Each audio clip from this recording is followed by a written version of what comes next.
Hello বন্ধুরা, welcome back to my channel. আমি গার্গি, তোমরা দেখছো গার্গিস মেকওভার। আজকে আমি তোমাদের জন্য একটা কালী পুজো স্পেশাল মেকআপ টিউটোরিয়াল নিয়ে এসেছি।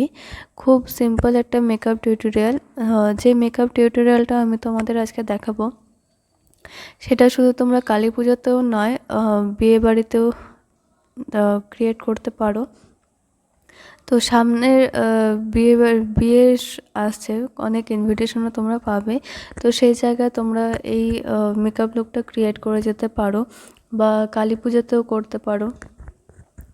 খুব ভালো লাগবে এই মেকআপটা ক্রিয়েট করলে। আর আমি তোমাদের জন্য ঠিকমতো ভিডিও আনতে পারছি না, কারণ আমার শরীরটা ভালো যাচ্ছে না। তো এখনও আমার ভয়েসটা শুনে নিশ্চয়ই বুঝতে পারছো যে একটু দুর্বল আছি, শরীরটা খারাপ আছে। তো তাও চেষ্টা করেছি তোমাদের জন্য কালকে ভিডিও আনার, কারণ সত্যি গ্যাপ হয়ে যাচ্ছে। আর আমি নতুন ক্রিয়েটার, তা বলছি যে তোমরা একটু আমার পাশে থেকো, অবশ্যই সাপোর্ট করো আমাকে। আর আমার ভিডিওটা যদি তোমাদের ভালো লাগে বা মেকআপটা দেখানোর পদ্ধতি যদি তোমাদের ভালো লাগে, তাহলে আমার চ্যানেলটাকে অবশ্যই সাবস্ক্রাইব করে দিও। ভিডিওটাকে একটা লাইক করো, কমেন্ট করে জানিও কেমন হয়েছে, আর অবশ্যই শেয়ার করো, তাহলে আমার সত্যি ভালো লাগবে আর মোটিভেট হব যে তোমাদের জন্য আমার ভিডিও আনতে হবে। তো তাই বলছি যে একটু সাপোর্ট করে দিও। তো আমি মেকআপটা ফার্স্টে ময়শ্চারাইজার অ্যাপ্লাই করে, তারপরে প্রাইমার অ্যাপ্লাই করে নিয়ে আইব্রোটা ড্র করে নিয়েছিলাম। তারপরে কনসিলার অ্যাপ্লাই করে নিয়ে ব্লেন্ড করে আমি ট্রান্সলুসেন্ট পাউডার দিয়ে ব্লেন্ড করে নিয়েছি। এবার আমি একটা ব্রাউন আইশ্যাডো নিয়ে অ্যাপ্লাই করছি একটা ফ্লাফি ব্রাশ দিয়ে। আমি আজকে টোটাল 3টে কালার নিয়েছি আই মেকআপটা ক্রিয়েট করার জন্য। তো পুরো আইলিডে আমি একটা ব্রাউন কালার অ্যাপ্লাই করেছি।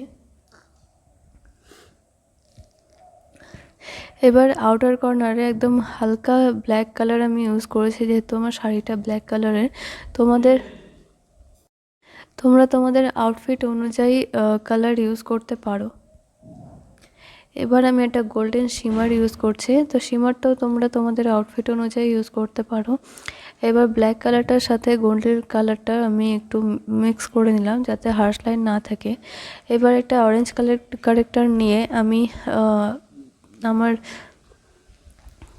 আন্ডার আইতে অ্যাপ্লাই করছি, যে আমার ডার্ক সার্কেলটা হাইড করার জন্য।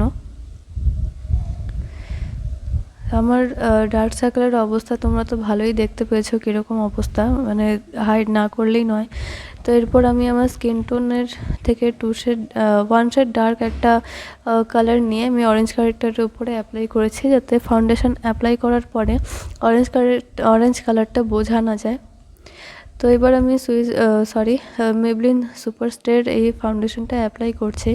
এটা ভীষণ বাজেট ফ্রেন্ডলির মধ্যে একটা খুব ভালো ফাউন্ডেশন, এবং ফুল কভারেজ দেয়, আর 24 আওয়ার্স কিন্তু এটা স্টে করে। তো তোমরা অবশ্যই এটা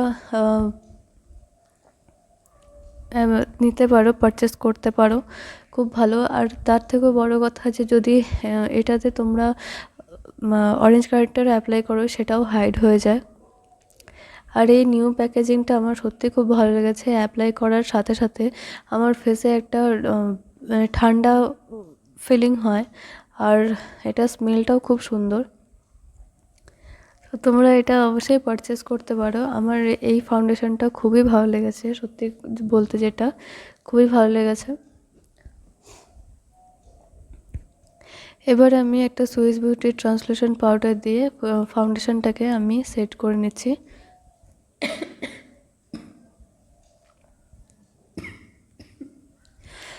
এবার আমি ইনসাইটের এই ব্লাশটা অ্যাপ্লাই করছি। এটাও অ্যাফোর্ডেবল প্রাইসের মধ্যে খুব ভালো একটা ব্লাশ, এবং এটা ইজিলি ব্লেন্ড হয়ে যায়। এটা ব্লেন্ড করতেও বেশি টাইম লাগে না, খুব মানে ইজি ব্লেন্ডিংটা এটার।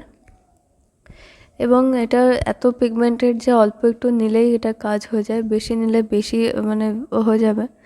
তো শ্যুট করতে করতে এখানে আমার বাড়িতে কারেন্ট চলে গেছিলো, তো তার জন্য এইভাবেই শ্যুট করতে হয়েছে। জানি না বুঝতে পারছো কি না তোমরা মেকআপটা। তো হাইলাইটার ইউজ করে নিয়েছিলাম, গোল্ডেন হাইলাইটার। এবার আমি একটা পিঙ্ক কালারের লিপস্টিক ইউজ করছি। যদি তোমরা ব্ল্যাক শাড়ি পরো তাহলে এর সাথে তোমরা ব্রাউন, রেড এই লিপস্টিকগুলো ইউজ করতে পারবে। আর এই মেকআপ লুকটা তোমাদের কেমন লাগলো আমাকে অবশ্যই কমেন্ট করে জানিও। ভালো লাগলে লাইক করো, শেয়ার করে দিও, আর আমার চ্যানেলটাকে সাবস্ক্রাইব করতে ভুলো না। তো দেখা হচ্ছে নেক্সট ভিডিওতে। টাটা।